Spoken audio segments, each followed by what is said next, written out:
आउनु त आइने आम्मा कहाँ लागि हामी खाने हो खानु न एउटा चन्दुले यस्तो दामी बनाइदिएको छ बनाउने मान्छे यहाँ छ नमस्ते गर्दैन खाने मान्छे यहाँ फेरि कस्तो लजाउने आमा फ्रेन्च कट होइन चिटिक्कै अरे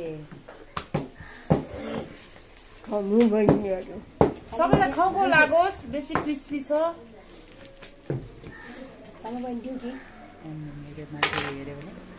मान्छेले हेऱ्यो भने पनि खाऊ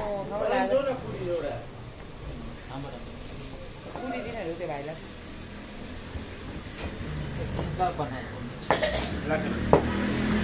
यो चाहिँ चन्दुको 20 रुपियाँबाट पऱ्यो तर सानो यसको पुरी दिनु हुन्छ मलाई अल्छी लाग्छ फेरि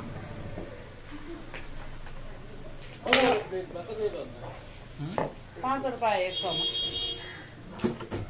चेन्ज नै के चेन्ज 20 रुपियाँको एउटा बनाइदिनु अरे भाइ बनाइदिनु त यही खाँदै गर्नु न हामीले बनाइदिन्छ ल खाँदै गर्नु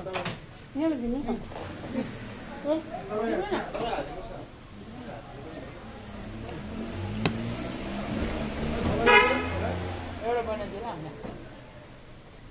आलु दम दिएर न 20 रुपियाँको खाऊ या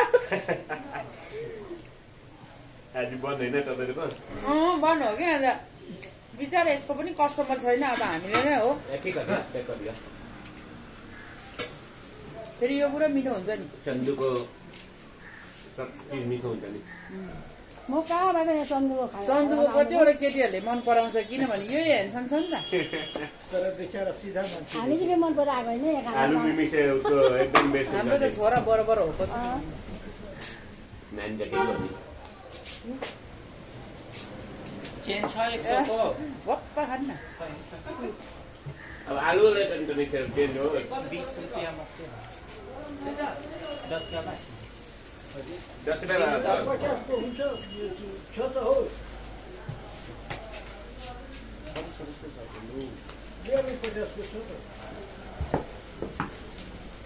10 रुपैयाँ बाट दिन बेल्दैछु 10 रुपैयाँ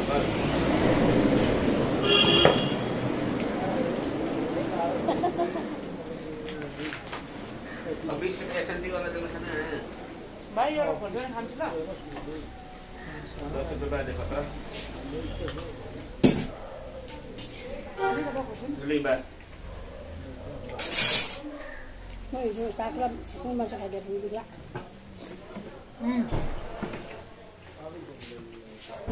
खेम यी पकाउने मान्छे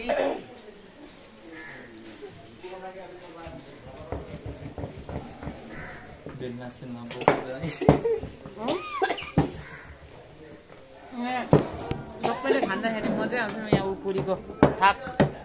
यसले तर सानो पुरी दिँदैन नि 20 रुपियाँ तिरेपछि ठुल्ठुल दिन्छ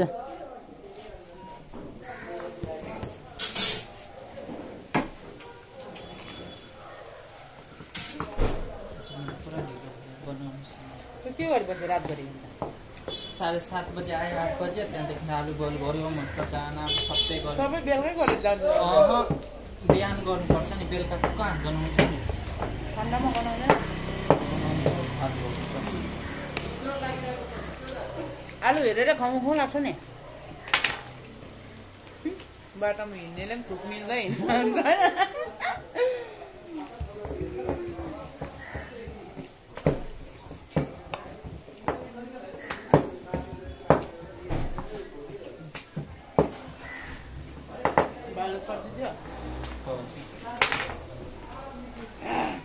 मलाई चाहिँ यस्तै खानु मन परेको नि हिजो सफ्ट हुन्छ नि त घरमै बनाइदिन्छु भनेर भनिरहेको छ अहिले दिदी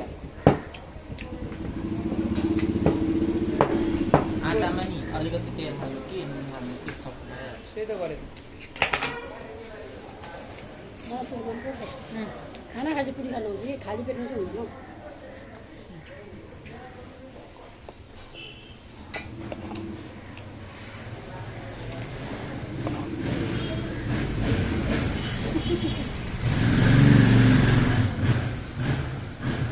भुँडी ढाड्यो भने चाहिँ फेरि बाँसुको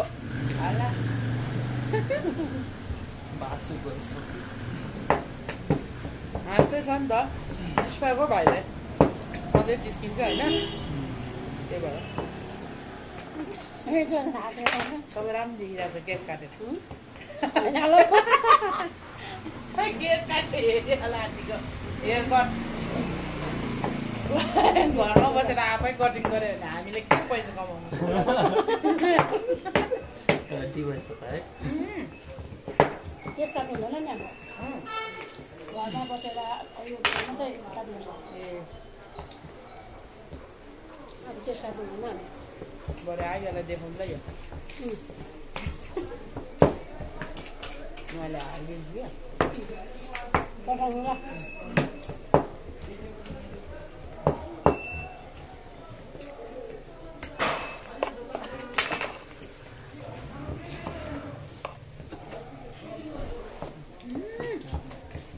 झन् ठुलो बटोरा जस्तो भएछ यो छोला बटुरा है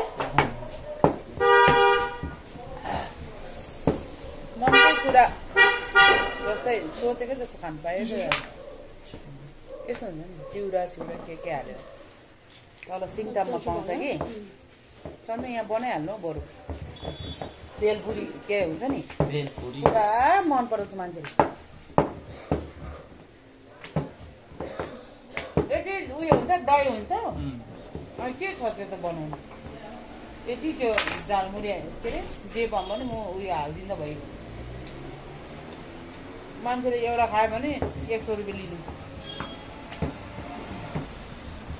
यसो गर्नु मलाई पुरा सरम लाग्छ तर के हो यसो गर्नु यहाँ मान्छे हाँस्दै गयो आमामा दुईजना त भुँडीले फुट्नु हालेर आलु भुटेर राख्यो कि सब्जी खास यसलाई रोटी मात्रै मान्ने होइन हामीले खाइसक्यो त्यो घरमा त्यहीँ खाइसक्यो अघि बेला पनि डाउन गरेँ नि है अहिले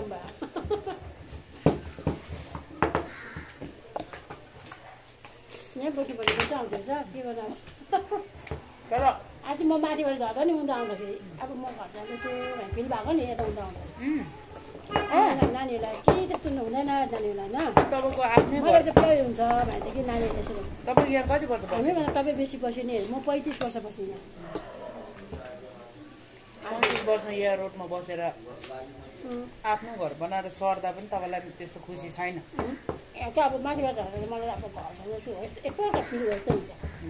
एकपल्ट खुसी भएको हुन्छ जसकै घर भए पनि हामी बसिसकेपछि हामीले माया गर्छ नि त आफू बसेको घर हो गाईबाट संसारै भयो होइन पर बसेको नि यहाँ बसेको 35 वर्ष को भयो 80 भाइ रोटी पुग्यो खानु म त खानु नभयो मलाई बेसी हुन्छ नि भाइ खानु खानु खानु न एउटा अब भाइ बेसी भयो अरे यहाँ आउनु हाम्रो भिडियोमा आउँदै त हाम्रो भाइलाई पनि हामीले पुरी खाइसकेपछि मन परेको नि त हो दामी छ पुरी दामी छ है साँच्चै मन पऱ्यो